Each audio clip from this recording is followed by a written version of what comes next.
I guess I kind of want to talk about. I feel like you guys don't know actually a lot about us, and that was something that I felt like was missing from our content before.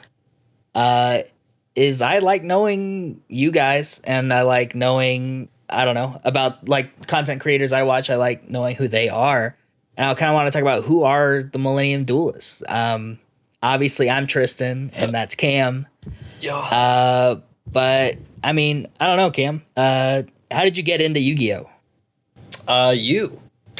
Just you, actually. Right, everybody watched like the whole generation watched Yu-Gi-Oh on like Cartoon Network when we were kids, Toonami and stuff. You know, we all watched it. I saw it then. I thought the game was sick. I always liked it more than Pokemon. Pokemon was never really my jam. I didn't play the games. I did watch the show, but I always thought Yu-Gi-Oh was cooler because it was like if you played Yu-Gi-Oh, it's like you were in the show because they played the card game. Whereas like Pokemon cards never really did that for me. So I mean, I got into it then, but then I didn't play. And then like I guess like a year and a half ago is when I got into the game. Yeah, because of you. Because you played. So I was like, well, that's my end. Now I play every week. I didn't actually realize that I was the reason. when I mean, yeah. Just thinking of talking about that. That's cool. You're right. Like, I mean, I love the show, man. Like, I mean, everyone did, I guess, that is playing the game, typically. Right. I went and rewatched 5Ds probably a couple months ago. That was cool. I had never actually watched it all the way through, and just it's good, man. I liked it. Yeah, that's supposed to be. I haven't seen 5Ds. That's supposed to be the best one. I really liked GX. I remember when GX was coming out. I know. I watched like the premiere of GX. I was like, this is sick. Yugi shows up, gives him Win Karibo. I was like, amazing. Oh, dude, I know. That felt really good to watch. I don't know. That was really cool. Yeah. How I got into the game was basically the same way, honestly. But I got into it when I was really young.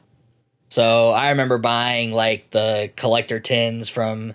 I grew up on Fort Leonard Wood, and you know, if any of you guys are military kids, you know the PX. Like, there were cards at the PX, and I would go and I'd always beg my mom to go and take me and get me packs, you know. And I remember, like, Judgment of Anubis was one of the first cards I pulled that I was like, damn, this card is shiny, man. This looks cool. Like, I like this game.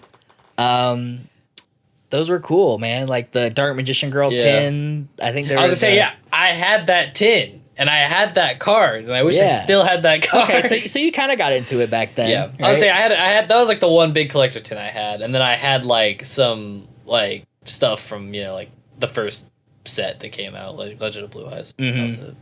Which, you know, I wish I still had any of that, but.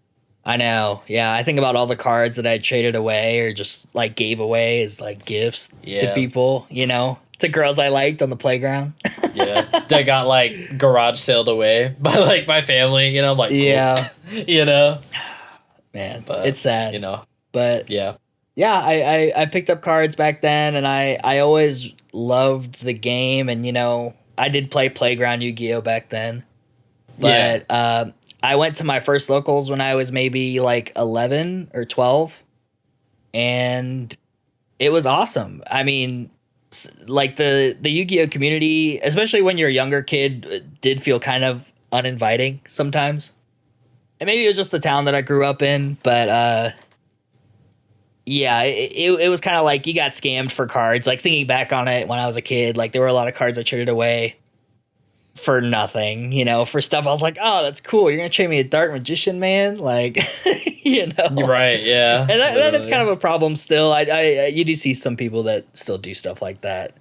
And it sucks, but, you know, I grew from it. I grew up and learned what the value of cards were and to always check your values and stuff. But ever since, about 11, 12, I've been playing in local tournaments.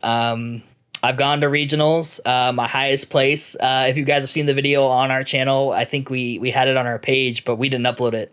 But it was a couple years ago. I got third place at the Tulsa regional. I got the deck box. My boy! Got the deck box back here. Got the deck box. Yeah. With the pen lamp. The pendulum. Yeah, it was the Blue Eye Spirit Dragon, right? I know. I played Dark Performapal. And I loved it, man. I love competitive Yu-Gi-Oh. I've gotten my invite multiple times, but yeah, that third place was the highest that I did get at a regional event. I've been to Nats a couple times because of getting an invite, and I mean, I always kind of played garbage when I play in Nats. You know, I'll just play whatever deck is fun. What I enjoy most about Nats is mostly like the side events. Like I've done win a mats. Like I got mats that I've won on that wall there. There's a Yu-Gi-Oh Day mat that I really like. Won that in a random town, but yeah. I played Dino. It's not my favorite. Yeah, well, It's fine. that was your first foray into competitive Yu-Gi-Oh, right? It was, that yeah. It was good. It was a good way to learn the modern mechanics of the game, I'd say, and it's not expensive. So if you're wanting to play Yu-Gi-Oh, you're not sure, just start with Dino. You'll get sick of it after like a month, and then you can learn to play other decks. And that's my experience with Dino. which is awesome. You know, Moisey, Yeah. he plays Prank Day Kids, one. and he's a Millennium Duelist with us.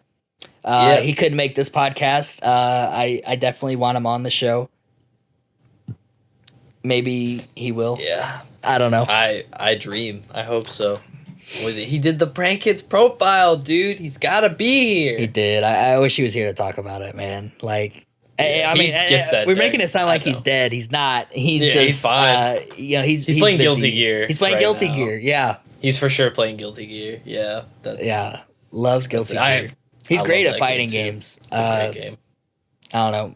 Moisey, the history of Moisey is a Millennium Duelist too. Him and I met in college just a couple years ago, and we've been great friends ever since. I love Moisey, and he's a really good duelist as well. He's gone to a lot of the same regionals that I have. Usually we travel together. We're in the Midwest. Yeah. Super great being here. Yeah. Right in except middle not. of misery, dude. Yeah, rural Missouri.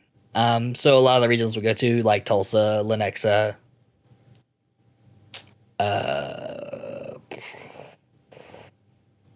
the fact that I Yeah, I can't don't come up know. with any others is, I was like, I is a can't good help you testament here. to Yeah. I guess St. Louis.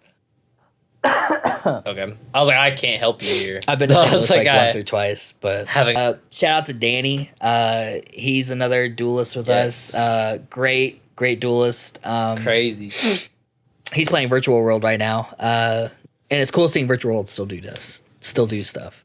Yeah, he makes that deck look crazy. Yeah, he Like, he makes that deck look insane. He's really good. He's a duelist. Let me fucking tell you, that man is a duelist. yeah, we need to put together a care package for Moisey. Get him the 3 diviners, because Moisey's playing Drychan also Yeah. right now. Man, we've got great duelists in our circle, man, and I'm really excited for you guys just to see the content that we put out, whether that is live duels with all of us or, I mean, just deck profiles that we've tested each other, and because there's just a lot of skill amongst my peers, like it just pushes us to be better and give you guys better content, and I love that, and I really think you guys are in for a good time.